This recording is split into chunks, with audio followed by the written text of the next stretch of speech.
Okay, we are officially live right now. First off, I want to thank each one of you for participating in this. I really do appreciate it. I know each one of you are very busy. And I do want to thank you on behalf of the Constitutional County of Isle of Wight for participating in this debate. We really do appreciate it. You guys can still hear me, right? Yes, sir. Okay. Thanks, Mark. Loud and clear. All right. If you don't already know me, my name is Mark Wooster, and I am the chairman of the board for the CCIOW in Isle of Wight.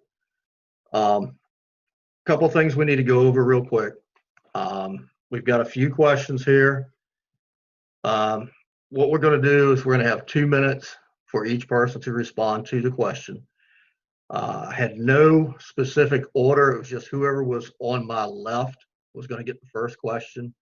The second question would go to the person in the middle, and obviously the third question would be to the person on the right.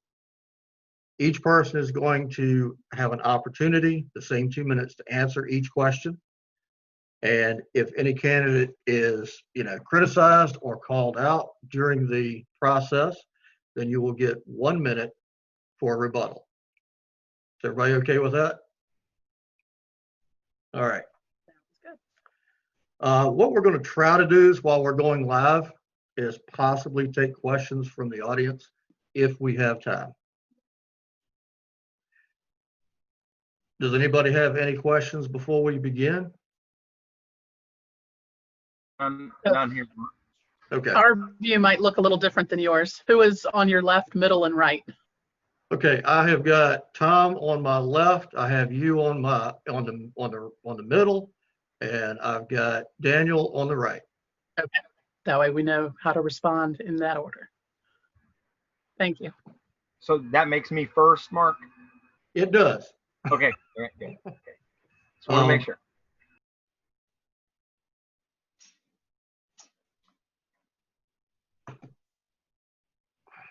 All right. What I was going to do is give each person 2 minutes just to go ahead and introduce yourself and just let the public know why you feel you are the best candidate for this position. Given that 2 minutes, Tom, you want to go ahead and start that one? Sure. My name's Tom Speciale. I'm running for the Republican nomination for U.S. Senate here in the Commonwealth. First of all, most importantly, I'm humbled to even be doing this. This wasn't what I intended for my life. I studied international relations, and I'm still in the Army, Reserves. So I never really saw myself being a politician. I've always seen myself as a servant of the country in uniform or protecting our nation.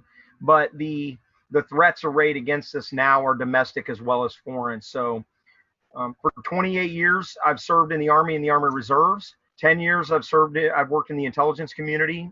I worked at the Defense Intelligence Agency, the National Counterterrorism Center, the Defense Combating Terrorism Center, and at the Office of Director of National Intelligence. Don't hold that against me. I'm one of the good guys. I'm kind of, at a mid-level. I'm not at a political appointment level where it starts to get nasty. I believe in sacrificial leadership, not just selfless leadership, but you got to be willing to put yourself out there to actually protect us. And all too often our leaders are cowardly in that they're afraid to risk their careers because what they would be advocating for is not politically convenient. So I'm a Cub Scout leader. I have been for about the last 4 years. I swore in my 17-year-old son to be an infantry airborne ranger about, I guess it's actually like 8 months ago now. My foundation stones for my campaign have been faith, family, and fortitude.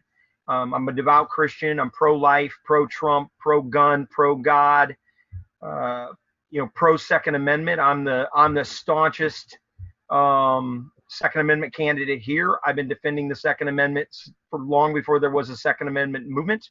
And I'm looking forward to answering some of you guys' questions. Okay.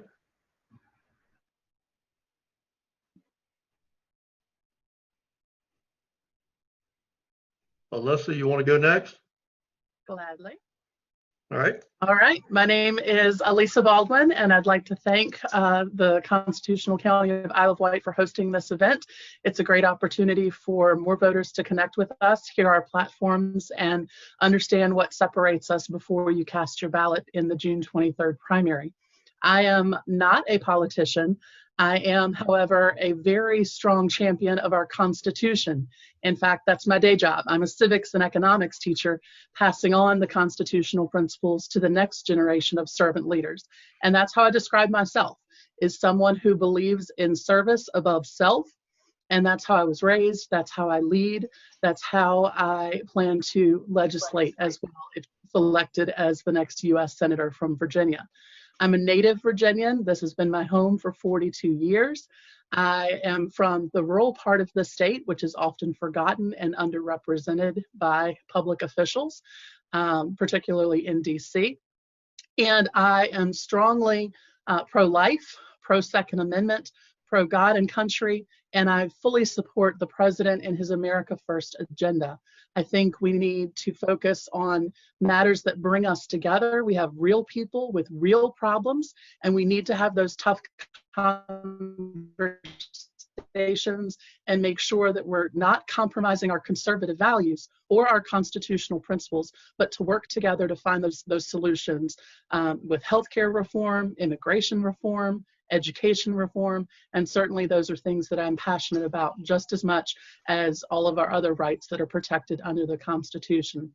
I very much look forward to your questions and encourage voters to reach out, because we learn best when we ask questions and have those conversations.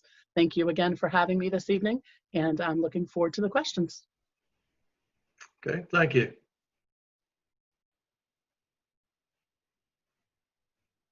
And Daniel? Well, good evening, Mark, and good evening, friends. It's nice to see everybody again. I'm Daniel Gade, candidate for United States Senate. I hope I can earn your vote on June 23rd. Obviously, next Tuesday is our primary, and it'll be a big day for all of us. I'm a 25-year Army veteran. I enlisted in the Army when I was 17 years old, and then I went off to West Point. After I graduated from high school, I went off to West Point and commissioned into the Armor Branch, which is a combat arms branch, which meant that I chose something hard. I was the honor graduate of my Ranger School class, so I'm excited to see Tom's son headed in that same direction. That'll be awfully fun to see him graduate.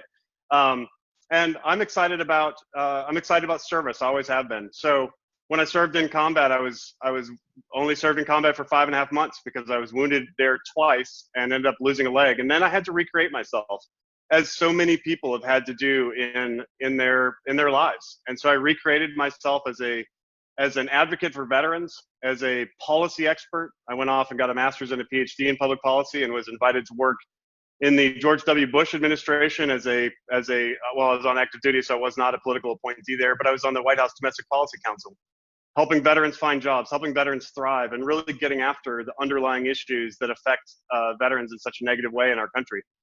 Later, after I taught at West Point for 6 years, investing in the next generation of Army leaders, I retired from the Army as a lieutenant colonel in 2017, and then accepted a position in the Trump administration as a political appointee.